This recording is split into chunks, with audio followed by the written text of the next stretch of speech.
everybody, this is Sarah Colata with Architecture Talk Tongue.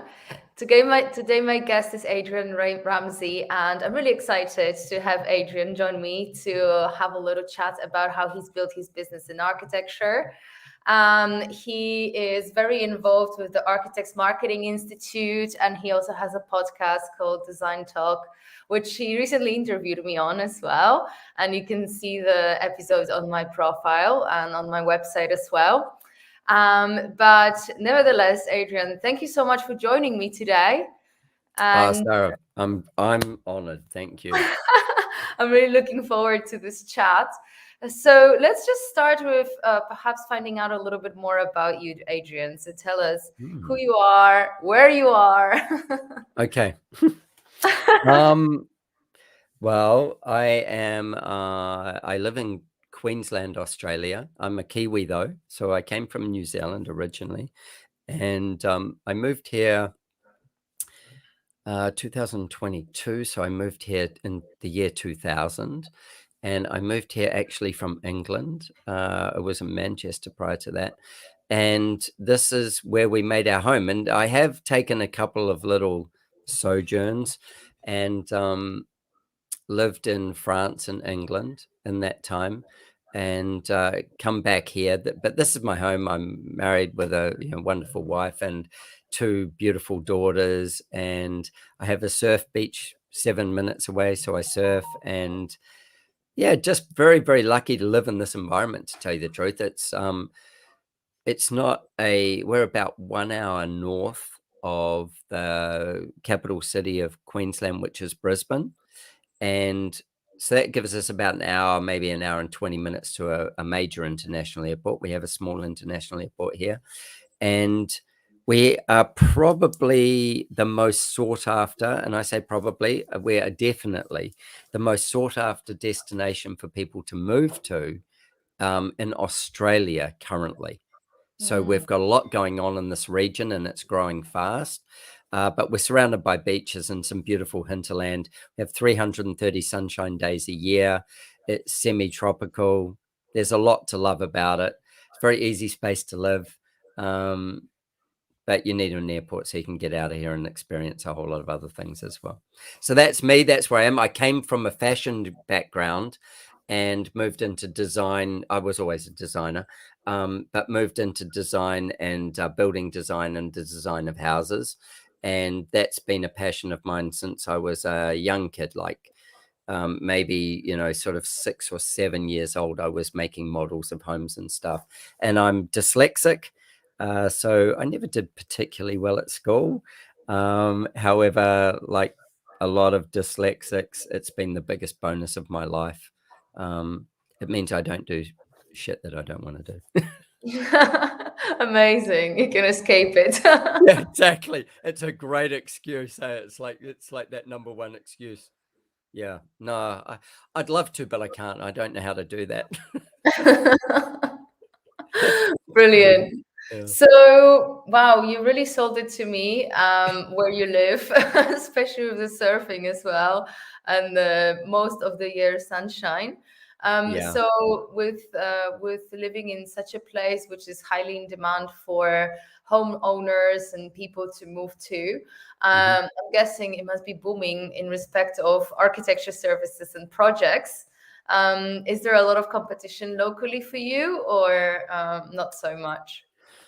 Do you know there is, which is a kind of an interesting thing. We have a lot of people moving here from interstate. So Australia's, got quite a few states, but we have a lot moving from New South Wales and Victoria, partly because of COVID, and also because we have such growth. And your money, like if you come out of somewhere like, say, Sydney, a single bedroom or maybe even a studio apartment in Sydney in one of the beaches like Bondi or Manly might be about $1 million. And, every additional bedroom's probably another $1 million. And so that means that when you come here, house prices here are still reasonably high and build costs are still high. But your $1 million or your $2-3 million that you sell out of Sydney with obviously goes a lot further here. and you can better your position. You know, you might have not have been on the beachfront somewhere there, but for your 3 million, you're on the beachfront here. We have a massive boom also. If you kind of think of America and you think of Florida as being a retirement zone, we have a massive boom with people, I would say young retirees, and also people setting themselves up for future retirees. So they may have kids and stuff, and they go get the kids up there before they finish school. And the universities are we've got a good university here, but we've got great universities on the Gold Coast and in Queensland, and sorry, when I say Queensland, and Brisbane. So it's got a big draw card like that. It also has the first greenfields hospital has just been built here in Queensland. The first greenfields hospital in Queensland in something like 20 years or something. And it is a smart hospital as well. And we've got a town centre that's being built, which is, again, a 20-year project. It's about 7 years in. And that's a smart city.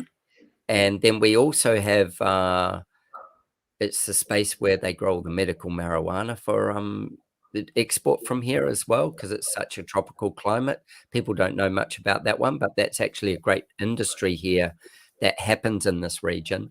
And then we have the data pipe, which if you look around the world, certain countries have certain data pipe inputs. And the Sunshine Coast has the fastest data pipe export and import from Guam, which basically connects everybody in the Pacific region to America. So we are the only regional center that has a data pipe of that speed, and it's faster than anywhere else. So that brings banking and telecommunications and stuff to this area as well. So potentially in the next, I'd say 7 to 10 years, this will become a Silicon Valley as well because of that. And we also have the Olympics arriving in southeast Queensland, which is Brisbane, the Gold Coast, and the Sunshine Coast, where I am, in 11 years' time. So we've got an awful lot of sustainable kind of things that have been anchored into place and bring commerce and business, as well as they bring, without sounding snotty or anything else they bring an educated a population, and they're bringing what I would call, using the term smart population. They're very tech savvy population. So yeah, we've got a lot going on, which will be very beneficial to the area.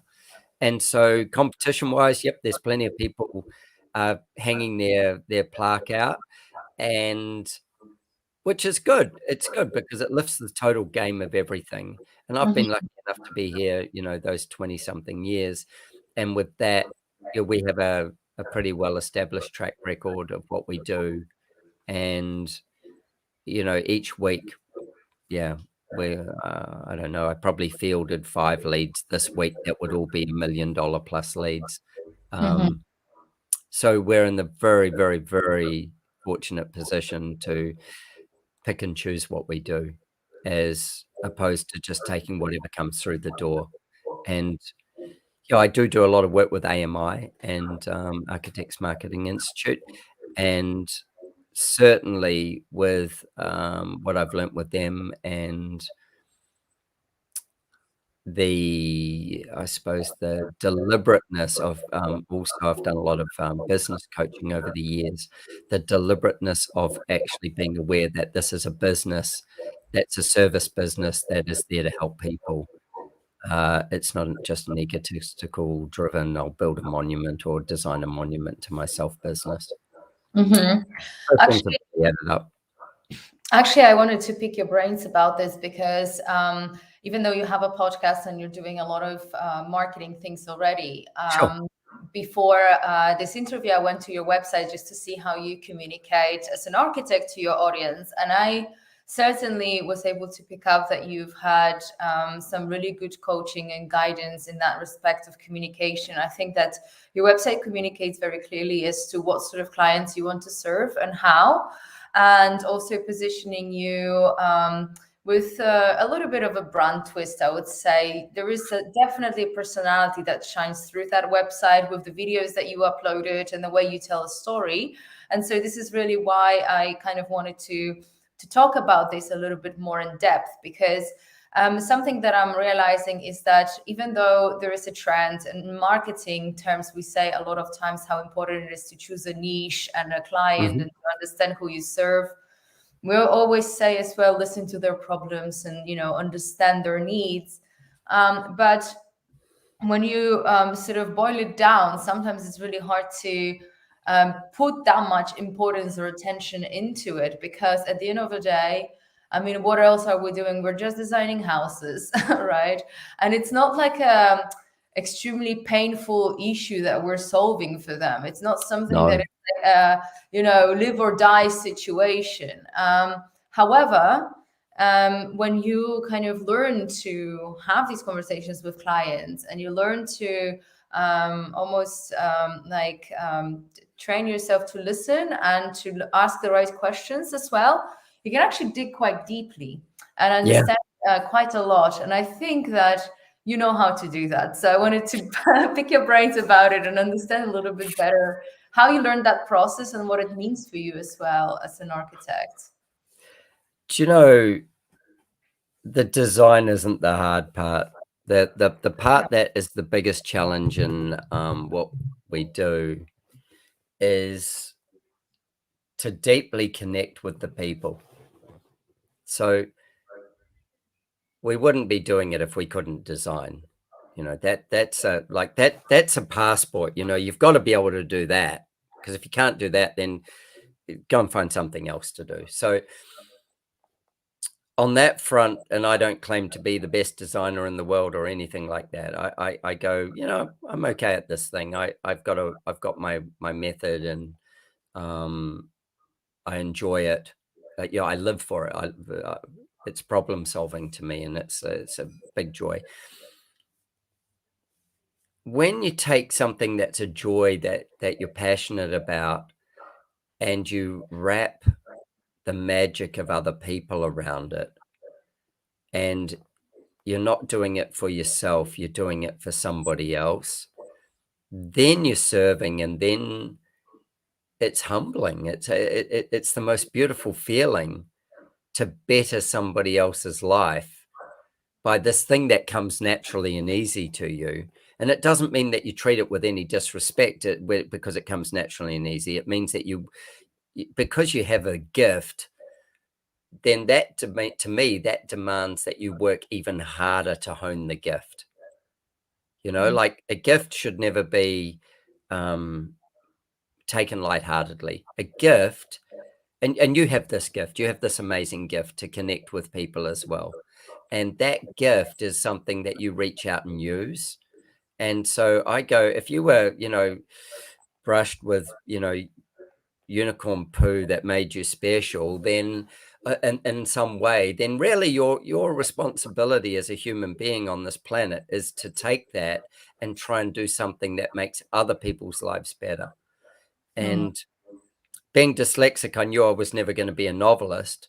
So I decided that maybe I come from a family where my father's a fine artist, and I have a huge, artistic ability, and then I love the deduction of how we do things. So for me, design's actually a bit of a cop out. I should be an artist and have to be more emotionally attached. But in saying that, one of the things that I recognized was the joy is the people, and the joy is then combining the design with the people.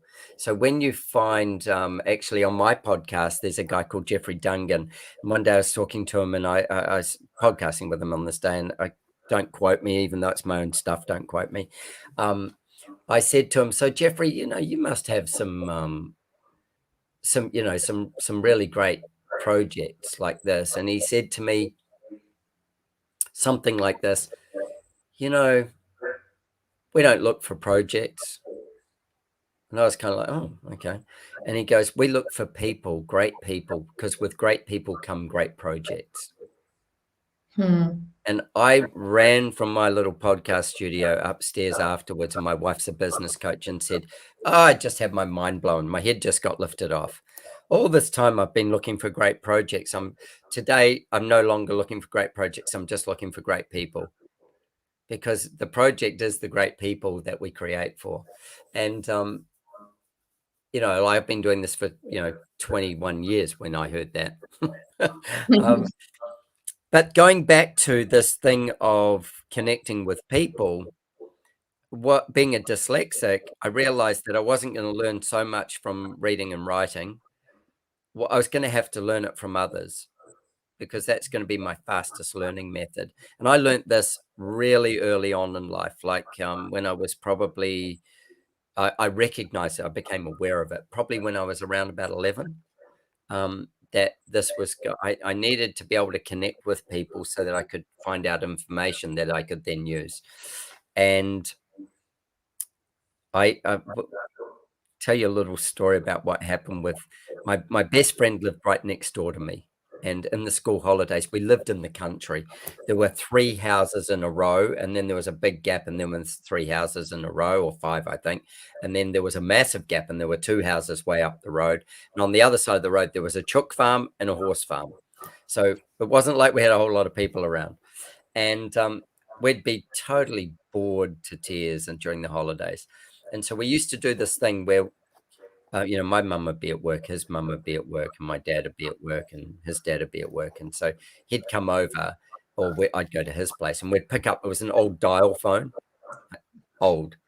And we would just dial any number that was local, because when a call was free. So we'd dial any local number. And, so say, for instance, you would answer, and it'd be like, it'd be, hello, like this. And we'd go, oh, hi, is John there? And you'd go, oh, sorry, no, there's no John here. And go, oh, but did I call? So you'd jump in really quick. Did I call? And we'd say the number that we dialed. So we'd write that down. And you'd go, yeah, that's correct. Go, oh, okay, John gave me this number and said that's where he lived. And so our whole aim was how long we had a competition. Who could keep this person who we had no relationship to on the phone the longest? That was the competition. That's what we did. And we did it for hours on end.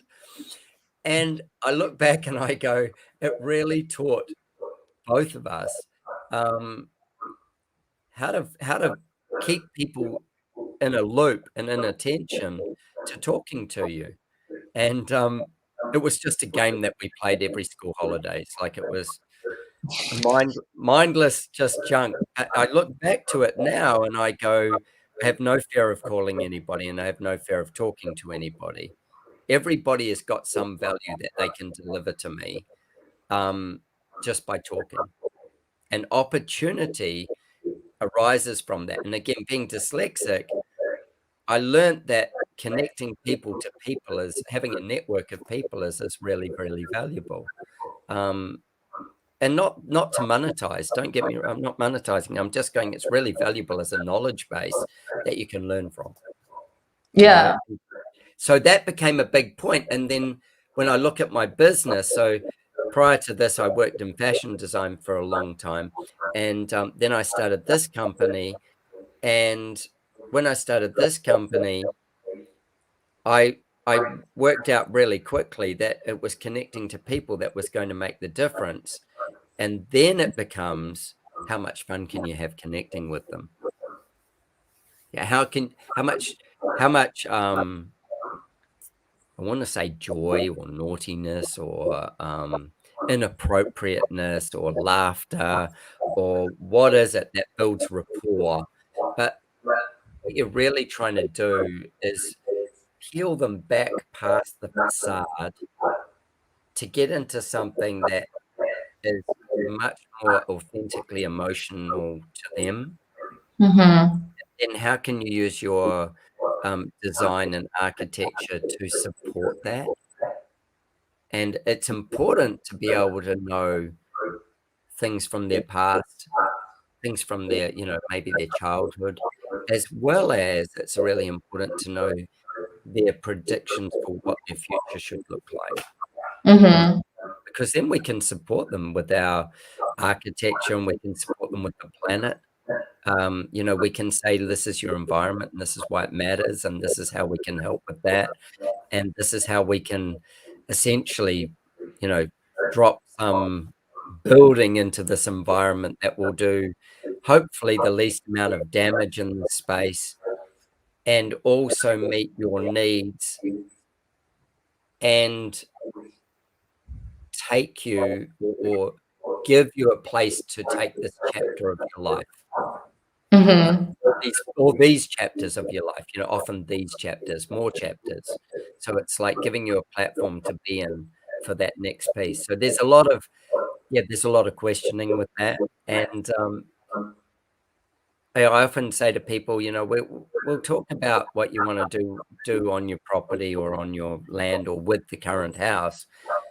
But, you know, we'll talk about a lot of other things as well. We'll talk about kids and business and, you know, whatever the views on anything are, because I have to learn who you are. Exactly. If I can't learn who you are, then I can't do the job for you. Mm-hmm. And so part of this process is I'm going to learn who you are, and then we're going to make a decision on whether we do the job for you or not. That's great. And really that takes me to another question, because listening to you is really effortless. I think you've got a real gift of self-expression and storytelling. It's very engaging.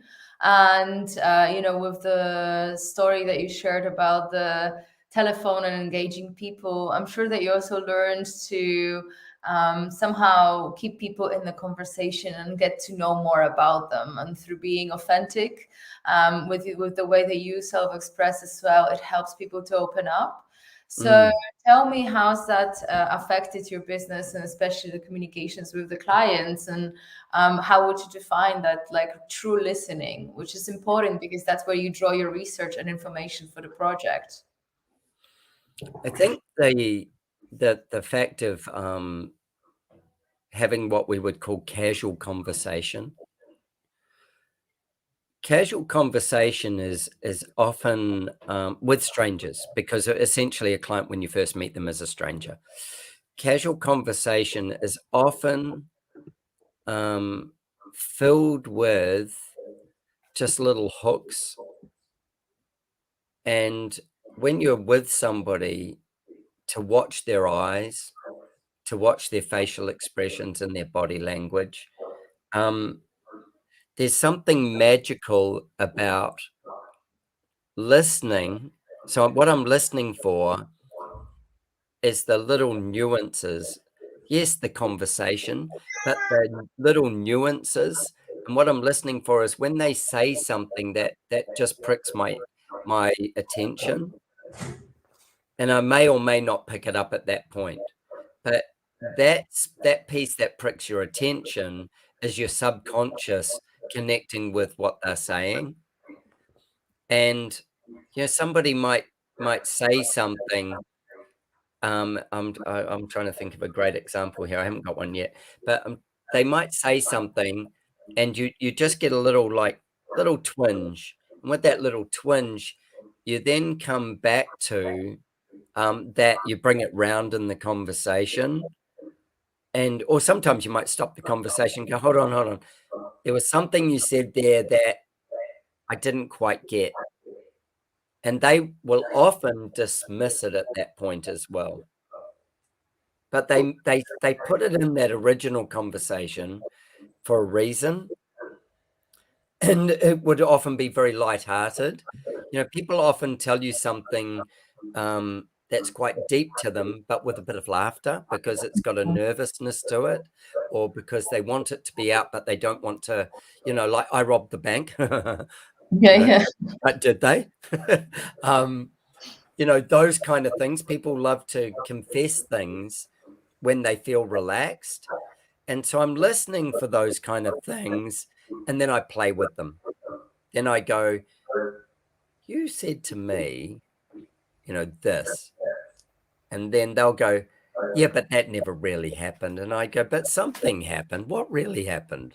Go on, tell me the story, like this. And then they start to reveal themselves, either by their explanation of why it didn't happen or why it did happen. or what they were really meaning or whatever. And then you go with that. What I'm trying to do with that is I'm trying to go, okay, so now we're a couple of layers deeper than we would be because I've taken the time to try and dig it out. And now you've got these couple of layers. From that point, I'm looking to go, well, what would that mean as an emotional thing in the architecture or in the space? That's what I'm looking for. Yeah, absolutely. And that makes a lot of sense because when we have certain visions, for example, of spaces, there is always an emotional charge there, and there is something 100%. maybe that comes from childhood or been seen on a movie or sort of a Yeah. dream or something to manifest, and it's usually looking for a feeling in that, maybe togetherness or a place where you can be alone in the house or You're so right. You are so so right.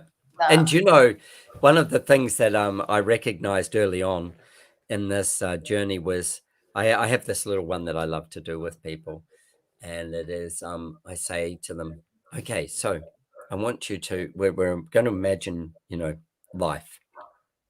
I want you to close your eyes, and often they've got kids, so young kids. I go, close your eyes.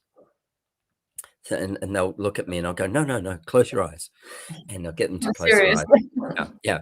And I'll go, so I want you to imagine that you're in a tree-lined street and the trees are hanging over the street.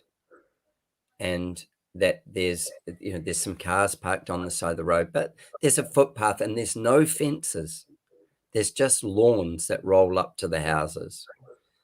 And the houses, they've got deep verandas on the front, but they're well set back from the road, and there's big trees on the front lawn as well. And they've got long, wide steps, and there's a deep porch on this, and it's well covered. And I'm like, so can you? Yeah, and you can hear hear the birds, and you can just hear the wind, just in those trees, and you can kind of smell the trees and nature. And you are you there with me? Can you drift along on that? And they're like, yeah. And I go, and the house is you know what you're looking from the street now at the house, and there's a couple sitting on the stairs, and I might say they're drinking wine or whatever, and they've kind of got their feet together, and they're at either side of the stairs with their backs being propped up, and they're drinking and they're chatting. And they're a couple enjoying a sunny afternoon, sitting on the stairs overlooking their front yard, and having a glass of wine and just connecting as people, and they're like, oh yeah, you can see this happening in them. And I go, and actually there's a long-haired golden Labrador retriever, and it's on the lawn as well, and it's lying there. But yeah, there's a couple of kids over by a tree, over by this big tree. This tree's got quite a canopy, and it's got a swing in it. It's got like a rope, and it's got a tire that's just tied in the rope, and the kids are playing in this tire swing. And every now and then they throw a ball for the lab, and the lab jumps up and runs and gets it. Doesn't want to work too hard, and brings it back, and the kids are laughing, and they're having fun, and you guys are just able to kind of chill out and zone on that front porch. And I go, so can you get all that? Yeah, I can get all that. How does it feel for you? Oh, yeah, it feels really good. And I go, yeah, that's a Hollywood movie. The significance, I say to them, to that Hollywood movie is I want you to close your eyes again and go back to what those feelings were. And was it a date with somebody? Was it with maybe, you went with a woman going with a girlfriend of hers and hanging out, or a guy going with a girl or whatever, with his wife or whatever? Was it a date? Was there some kind of anchor that makes this time special, and you're feeling treated?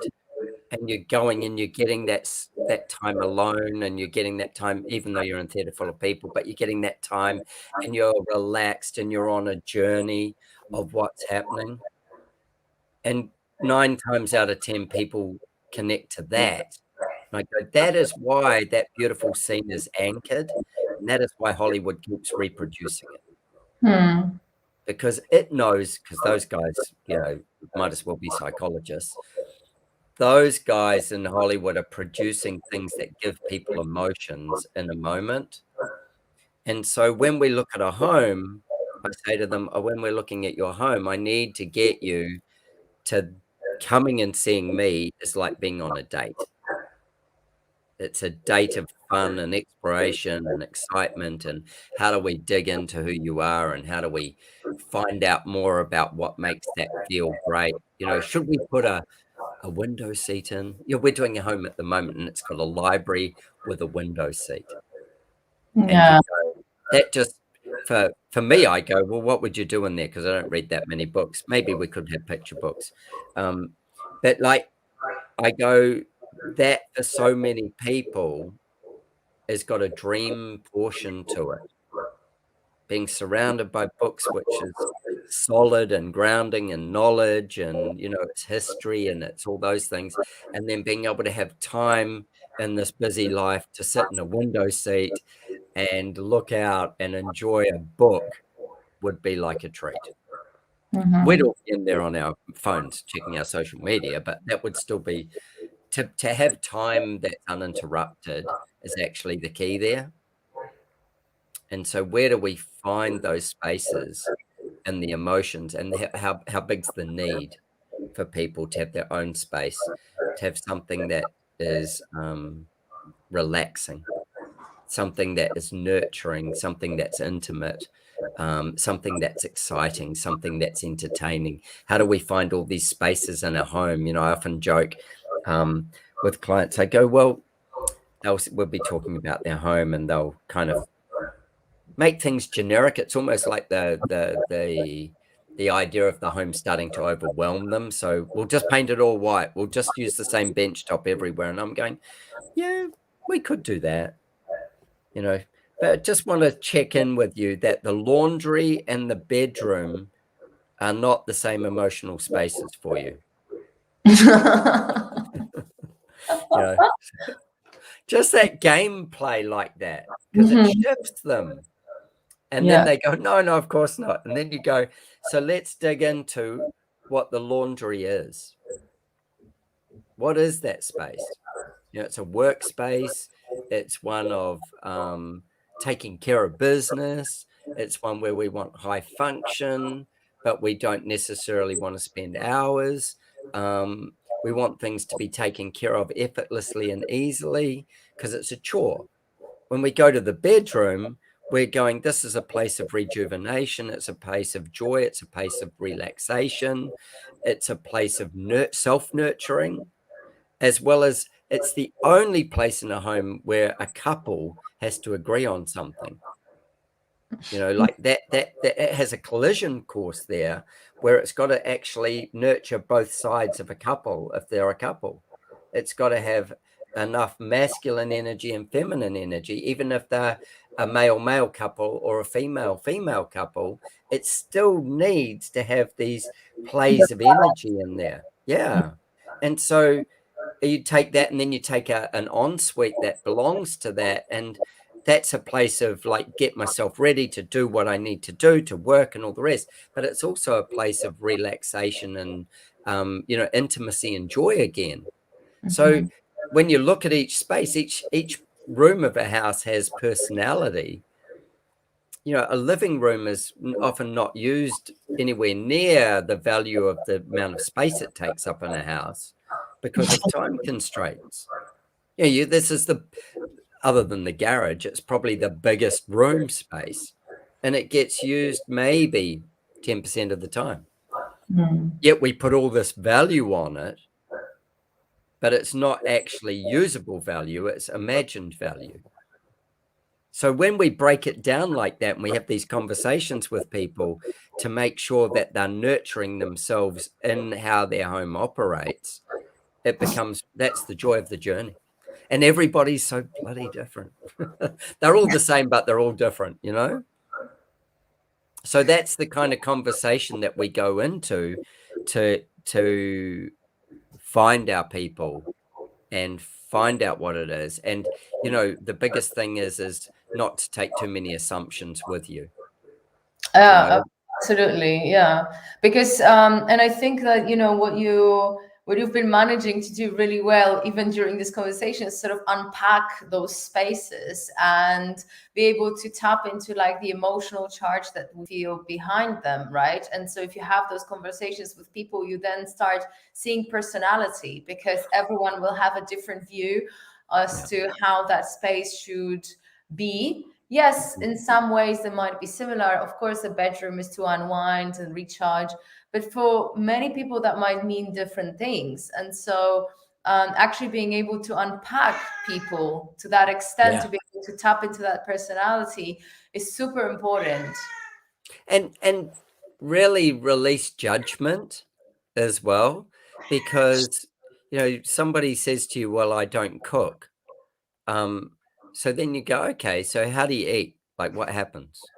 Yeah. You know, like if you don't cook, what happens? I had somebody yesterday who said to me, she said, I don't cook. And I said, at all?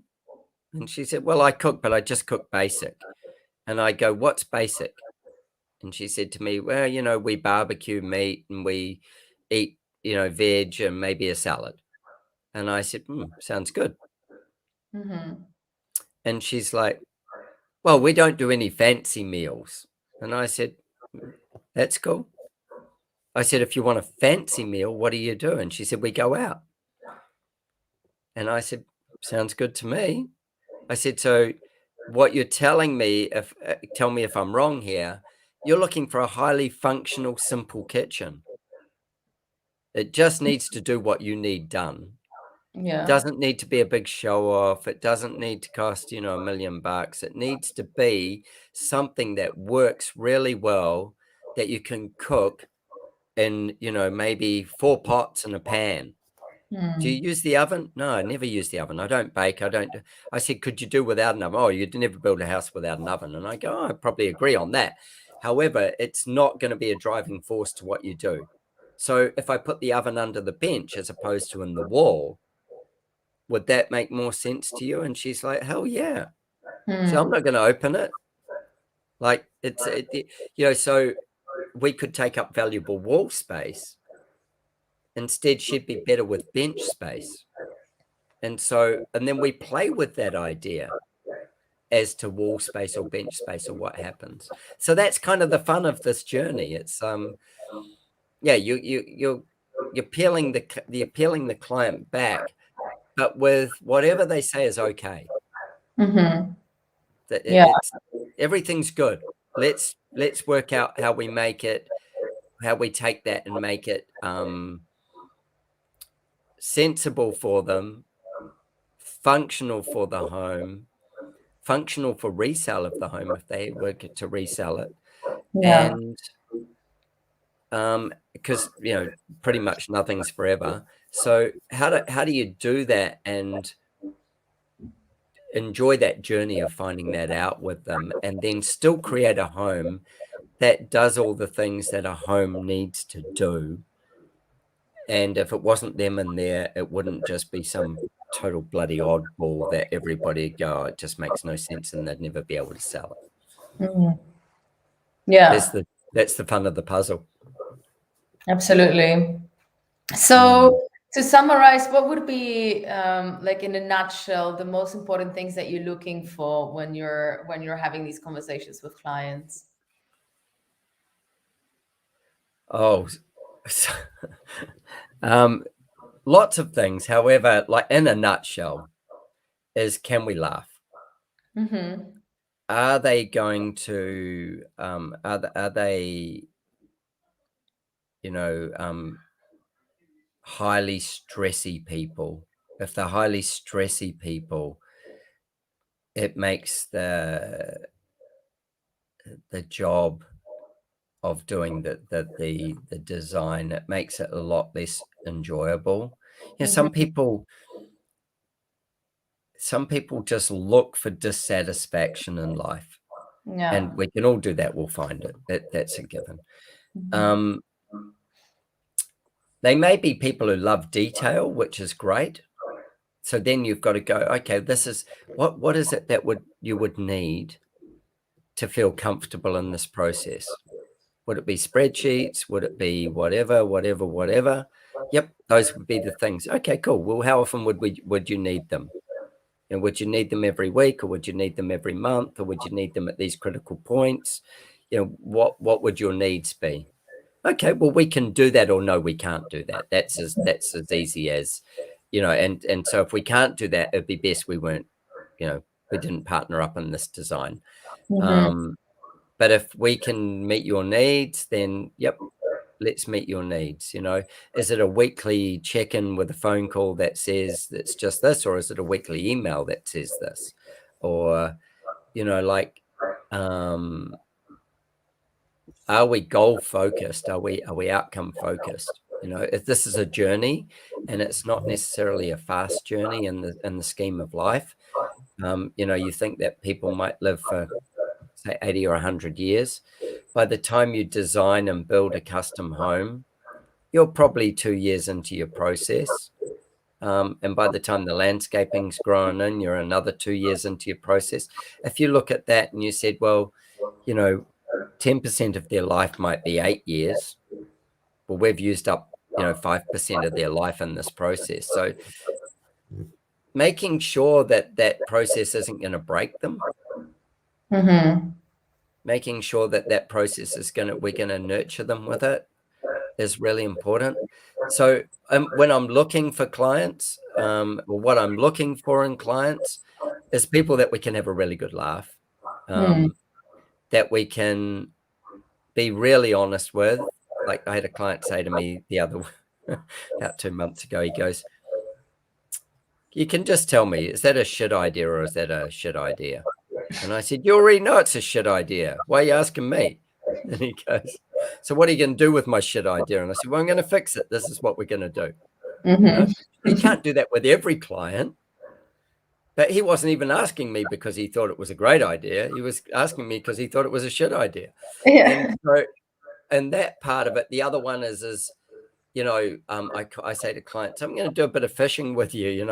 I'm going to throw out some bait and I'm going to see whether you jump on it or whether you spit it out. And I won't be offended if you go, oh my God, I hate that. That sounds bloody awful, or whatever it is. I go, I would enjoy if I can find that space with you, that you feel you can be that honest. Because if you can, then we can go somewhere. If you can't, then we're just going to play a nice game. And, like I might be talking to you about something in the design kind of sense, and I'll throw an idea out. That's a piece of bait. And I'll see you just kind of wrinkle your nose. And I'll go, what was that? And you'll go, what? And I go, I saw that look on your face. I saw you wrinkle your nose. What's that about?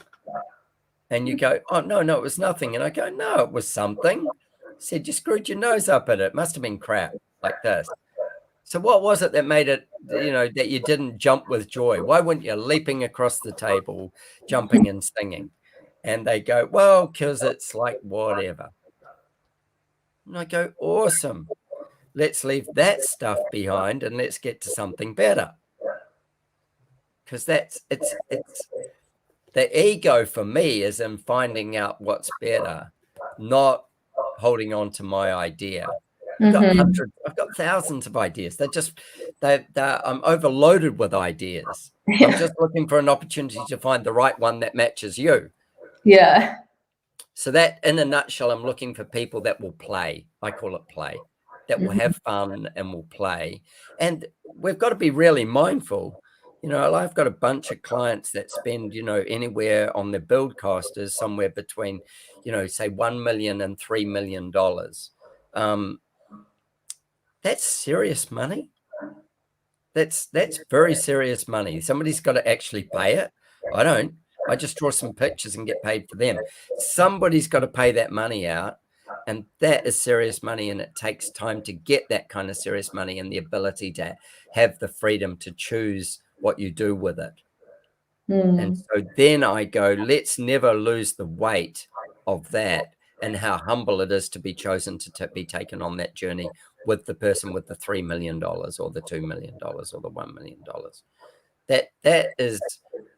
That's not because you're, somebody who's shit hot. It's because you're somebody who's humble enough to be able to listen, to be able to go on that journey with them, because they're going to spend it with somebody, whether it's you or somebody else, they're going to spend it with somebody. And if it's not going to be, if it doesn't have that magic or that fun or that joy in it, then don't take the job. Bail out quick. It's like going out, like you go on a date with somebody and you go, well, just because they gave you money, if every date you went on, somebody paid you for it, would you stick around and just keep going on the same average date every night because you got $50? No. Well, don't do it for a client either. Only do it when there's enough love in the room that you want to keep going. That's the joy of it. That's the magic that makes it happen. And then you get to play and you find somebody to play with. And they're different personalities. And often it's two personalities that you're playing with.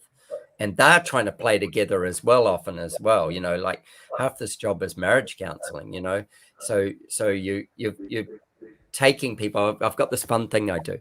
You're taking people on a journey. So we have a wish list, and I have very specific instructions to the wish list. Do I care if people do it or not? No, I don't. But I make a big deal out of it. I go, so you're a couple. Doesn't matter, as I say, whether you're straight, gay, whatever. It doesn't matter. You're a couple and you're doing this project together. So I want you to write your wish list completely separately from your partner. And your partner must write their wish list. There's to be no conversation between you. And I want you to be so selfish that you're only thinking of yourself, almost like you're a single person. I don't care what your partner wants. I don't give a rat's ass. We're going to find that out on their bit of paper. And I want you to both go separate ways and write what you want. And then I want you to categorize what you want into 3 categories. The first one is, this project just won't even happen without this being in it. If you can't do this, this project doesn't happen. So those are non-negotiables. Then I want you to write in the next column, I want you to put the things in this project that would be really great to have. These are things that I'd really love to have. And then the third thing I want you to do is I want you to write some fantasy things that would just be amazing if you could pull these off. These would be, if we could pull these off in budget and all the rest, then everybody's a rock star. And so I get them to write their lists and I say, now, if your marriage or your partnership, whatever it is, can handle it, I want you to then write a third list where you combine these two. If it can't, I'll know because you'll bring me 2 lists. And we will write a list together that's in between the two. And people really struggle to be that selfish. And they really struggle to get down to what really matters to them. And the ones where one is particularly dominant, they say, we're on the same page. We can just write it together. That means somebody's controlling everything. What I'm looking for is who gives up what in the final outcome. And 9 times out of 10, the bit that you could be a rock star for is so simple to deliver. It's just crazy.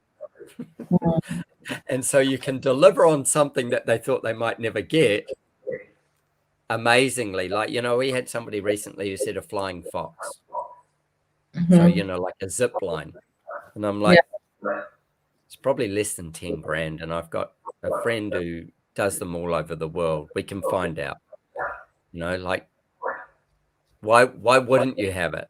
If we can get that into your budget at the end of it and all the rest, why wouldn't you have it? And they're going, well, I get my zip line. I wasn't even that serious about the zip line. I just didn't know whether you could do it. Things like that. That's part of it.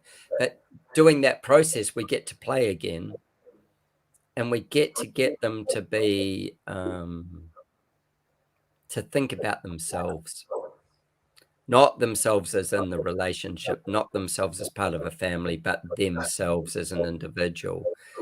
And they actually right at the very start get to get a voice. And so that gives us a document that we go, what about when you said this? And we can play with it again. It's not what about when you said this and we beat them with a stick. It's what about when you said this, and they go, oh, well, I've grown up a bit since then, or whatever. Yeah. That's part of the joy of this journey. Wow, it's so In interesting. a nutshell, it's playtime. Yeah. I love it. I love how creative you are actually with this, and all these ideas seem so simple, and yet it's very captivating. Actually, it's captivating even listening to these stories as you share them, and it made me almost like dream. Imagine. That's the joy. Designing a house and sort of like really putting emotions into different spaces and your own personality. And I think that it's fun to connect with people that way, and want to learn more. And I think that if anything, people listening to this podcast can get the sort of inspired by the creativity of how you approach communications with your clients. And really, I see that we have quite a few listeners now. Guys, listen to this talk from the very beginning because it was absolutely fabulous. We're already at a 50-minute mark, but yeah, like you have to listen to it from the beginning. Adrian is full of great ideas and just absolutely amazing. Do you know, Um, from a marketing sense, being able to tell people about the fun of it. And I have my podcast. So with my podcast, I don't leave any podcast without feeling inspired and growing. mm, And I didn't do my podcast for listeners. I did my podcast for me because I went, what a brilliant way to be able to actually talk to amazing people, and I write pages of notes, like from your when I did a podcast with you, I've got pages of notes, and I go, oh yeah, of course, I learned this, these things that I got to learn from you that I embed into the journey of my life, and I go, okay, so how do I do that? How do I do that better? And then how does it serve somebody else? So this whole thing of like when I said I'm dyslexic, so I realized that I needed people to teach me things because I mm, wasn't going to learn them from a book. And so my method of going through life is to learn from others, and in learning from others who have accomplished something, whether it's greatness or not greatness, it doesn't really matter, but to learn from them, and then to be able to introduce other people to learn from them. So like, we were talking before about Zara, and I use Zara. If this was before the podcast, and Sarah just interviewed her, and I use Zara because she's a building biologist. And do I want to learn the nuances of building biology? No. Do I want to have somebody who is under my arm and values my input like I value her input in building biology? Hell yes. And do mm, I want to do that because I want to live in that? Yes. Do I want to do it because I want my clients to live in it? Yes. Those are the things. And I will, find these people along the way that my network is huge. And then I can go, you know what? If that's what you're looking for, maybe I can help. I know this person. mhm, And so this web of people that we meet and get to enjoy in life, they may not be valuable to us in a transactional sense in that moment, but they might be incredibly valuable to someone else in another moment. mm, And so I collect a web of people that are there because I enjoy them, but B, because they can add value to somebody else. I meet somebody who I go, wow, that could really add value to them. Yeah. And then I go, so let's put those two people together. And if we can put those two people together, then we may have changed a whole bunch of lives. Yeah. Yesterday, I got a call from a guy that's on my podcast, and he said, we were talking around his business and what he was trying to do with it, and he needed some help with some part of it. And I said to him, okay, cool. I know a bit about what you're talking about. I wouldn't say I'm an expert. However, I'm going to send you and I'm going to connect these people to you, these three people to you, because each one of them you need to have a conversation with. And they may not be the answer, but they are on part of that journey to the answer. Mm-hmm. And so I was able to connect him with three people to help him in his business that will take him on a journey towards his answer. And I said, just loop back to me. And, we might have had an hour's conversation. Loop back to me and tell me what you got out of it, and just see if there's anywhere else that opens up that we can get you to, so that you can grow your business. And I'm a great believer in coaching. I'm a great believer in, I'm not necessarily very coachable a lot of the time, but I am a great believer in that you surround yourself with people who know how to read other people and know how to master a subject. I mean, that's how I met you, because Yeah. you coach people. You've mastered a part of this industry, and in mastering that part of this industry, you add value to the industry, and which actually ultimately benefits the clients of the people who join your programs.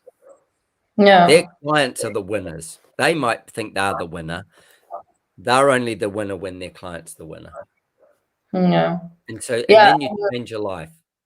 The Whole process of life. giving is beautiful, just like you shared with your clients, that whole idea of sharing value and seeing them also implement it and grow and be happy with it, be happy with the changes, the Yeah. transformation that you offer. And I think that understanding that process from a business perspective really helps, especially when you run your business on your own, you're a solopreneur. Understanding that correlation with like the way that we change reality for others, and how the value that we give, and the transformation that we offer, and the journey that that person takes from point A, being, for example, not having that home renovated or up to a standard of what they want, and then taking them there, and that journey together. um, it's about relationship, it's about understanding their personality, being able to also fit your ability to deliver that project to their personality too. 100%. That's huge. Yeah, That's huge. exactly.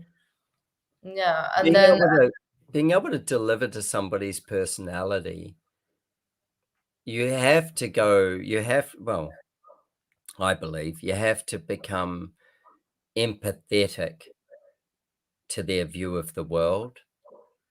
And it doesn't mean that you have to abandon your own. It just means you have to take theirs on. hmm, And when you can do that, you learn, you grow. And people's view of the world is not often what you think it is when you meet them. hmm, They have a facade to the world, but then they have a view of the world which is personal to them. And that view of the world that's personal to them will be the piece that you want to get to. hmm, I had a guy who asked me once. He said something about, so this was years and years ago, about my clients. And I said, oh, look, most of them are a whole bunch of rich people that just have houses that are bigger than they need. hmm. And he went, so why do you do it? I went, oh, it pays the bills and, da da da da da. And he said, man, I'd find something else to do if I was you. And I said, why? And he goes, well, that's a lousy way to do business. That's a really crap way to do business. And I said, yeah, kind of suppose it is. And I said, well, why do you think I'd do it? And he goes, well, probably just for the reason you said. He said, but if there was another reason, let me ask you some other questions about it. And he said, so you design a house for people. What does that do for them? And I said, well, it gives them somewhere to live. And he's like, yeah. And is it a better place to live than they had before? And I go, well, hopefully. And he goes, so if they have a better place to live than they were in before, what would that mean? And I said, oh, well, I suppose life would be a bit easier. And he goes, and what would that mean? And I said, well, they're probably more relaxed. He goes, well, what would that mean? Oh, they probably don't yell at their kids as much. They probably have a better relationship. He goes, and what would that mean? And you can see where this journey's going. Yeah. And he said, so maybe when you pick up your pencil and you have that conversation with them, you're creating a better life for them. Just maybe. Would that be a better way of describing what you do? And I said, yeah, I guess so. And he goes, well, when you stop guessing so and you actually make it your intention, maybe you should keep doing your job. I was told. I was told. And, do you know, it was an eye-opener to me as well. I wasn't doing it just to get paid. I actually poured my heart and soul into every design, but I poured it in from this negative attitude that could have been such a positive attitude. And it was kind of a negative attitude if they have and I don't, or they, you know, like this whole kind of poor me, bloody victim kind of almost mentality. Mm-hmm. But I still put my heart and soul into making it better for them. But from a victim mentality. And when I shifted that to doing it from an empowered mentality of imagine if I could do this, and then imagine if I could just ratchet that up another 50% or 5%, doesn't matter. How much better would their life be? And I would be a little bit responsible for helping them get that. And along the way, I might get paid a little bit better for that. And I might get remembered a little bit, when in their eyes, appreciated a little bit more for that. There's the currency. That was enough for me. That one conversation was enough for me. And I remember another time like that in my life. I was living in London, and I was living under the circumstances, as I put it. Like, I was living in London, it was dreary, and I was going to work. I was working in the fashion industry. And one morning I was walking down Oxford Street, and I used to walk down on the sunny side of the road. If there was a bloody sunny side, I'd walk down the sunny side of the road. So even though I worked on the other side, this other side was the one that picked up the sun. And I looked across one morning, it was early, and I'm walking down the street. I got off the bus and I'm walking towards where I worked. And this really pretty blonde girl came out of a door across on the other side of the road. And she was pretty blonde. She had a big red jacket on, and she just had a spring in her step, and she had a ponytail that just bounced, you know. And she when she came out of the door, she had this massive smile. She wasn't smiling at me. I was like, you know, some grump on the other side of the street under the circumstances. And she had this smile on her face. It was like the world was an amazing place, and it was a pretty grey day. It was a little bit of sunshine. And I remember thinking to myself, what's she so damn happy about? And about 2 steps later, I said, and what's your problem? What's your problem? Pretty girl opens a door, comes out into the world, gets ready to enjoy an amazing day, and you're walking along here like you've got, you know, a bear on your head. Yeah. I put a spring in my step in the next 2 steps. But, you know, it took, and that was the turnaround. I went from living in London or being in London to living in London and just discovering it and enjoying it and loving it. And now it's one of my most favorite cities in the world, you know, along with quite a few others. But just that one moment, that blonde girl, God knows who she is or whatever, she changed my life in that moment with a smile, not at me, just a smile at the world. And it changed my life. And I go, those little significant moments reset my outlook at that time on where I was doing with my life. And if we don't do that, if we just keep bulldozing our own, despair or whatever the hell it is forward, we're bound for a lot of misery. Absolutely. Life's too short for misery, and it's too long for misery as well. Yeah, We're here for the fun, aren't we? We're here for the joy and what we can do. So, absolutely. mm, Well, on that note, thank you so much for joining me today. It was an pleasure. absolutely amazing conversation. I loved how much you shared about your relationship with clients, and it just sounds like after all those little experiences that you had for yourself as well, you made your job and your career a better place because it's more about connecting, it's more about finding interesting people that are fascinating and can bring some sunshine into your life Mm, as well, which I think makes business better because then you know who you want to work with and what sort of yeah. relationships you're looking for. And I remember as a takeaway, if you want to have better projects, find better people to work with. Jeffrey Dungan, thank you, thank you, thank you. Just find great people. Exactly. So just spend your life looking for great people, whether it's for work or whether it's for conversation or whatever. Just that's the aim. Like look for Absolutely. great people and wrap them around you and wrap yourself around them and enjoy them and hopefully bring massive value to them and be open to them bringing massive value to you. I Exactly. think that's what you do with what you do. I think you just bring massive value to people and especially in this industry. And I certainly think it's what AMI does as well. They bring massive value, but you can only take people from where they're at. And some people are ready and some people aren't ready. Hmm. But those who are ready and true, and then there's ready and truly ready. Those who are ready, and then the ones who are truly ready, they get a journey of a lifetime. They get on the the fast roller coaster or the rocket ship, and they get to light the fire and fly, which is dreamland. Dreamland. And it's a journey as well. It's not all straight lines. It's not all up. It's like it's got its downs and its turns and its twists and the learnings and all the rest. But that's the journey.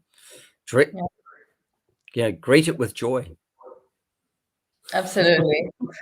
Thank you so much. I've Yes, enjoyed it. thank you. It was a pleasure. So, for all the listeners, if they want to find you as well as listen to the podcast Talk Design, where do they Yep. go? Yep. Talk design. So you'll find me on there somewhere. Okay, so the podcast is called Talk Design, and Yep. then the Oh, so website. it's Talk Design as a website. It's www.talkdesign.show, but it's on every platform, just as Talk Design. And there's a bunch of creatives and business people, fashion people, architects, some very well known, some not so well known. People who are just starting out. There's some really young entrepreneurs on there as well. It's a mixture of people who are creative and people who are courageous. Mhm. Mm. And for everyone who is an architect who's listened to this podcast, as we were talking about communicating, listen to your clients, go and check Adrian's website, ardesignhouse.com, and see how he communicates what he does as an architect. And you can see a lot of character in it and a lot of personality in the branding and in the way that he communicates what he does for clients. And I think it's a great way to check it out and learn something for yourself as to how to establish a brand and communicate what you do for clients. Mm. Also what sort of clients you want to work with. It's all there, and it's really greatly presented. So I encourage you guys to go check it out and just follow Adrian. As you see, he's a great storyteller. So Talk Design podcast is an awesome place to go for more inspiration and listening to Adrian. So thank you so much for joining me today, Adrian.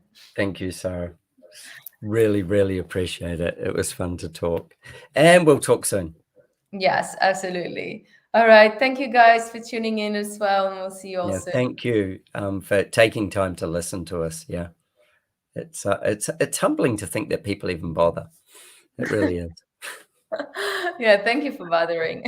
Yeah, thank you for See you bothering. all soon.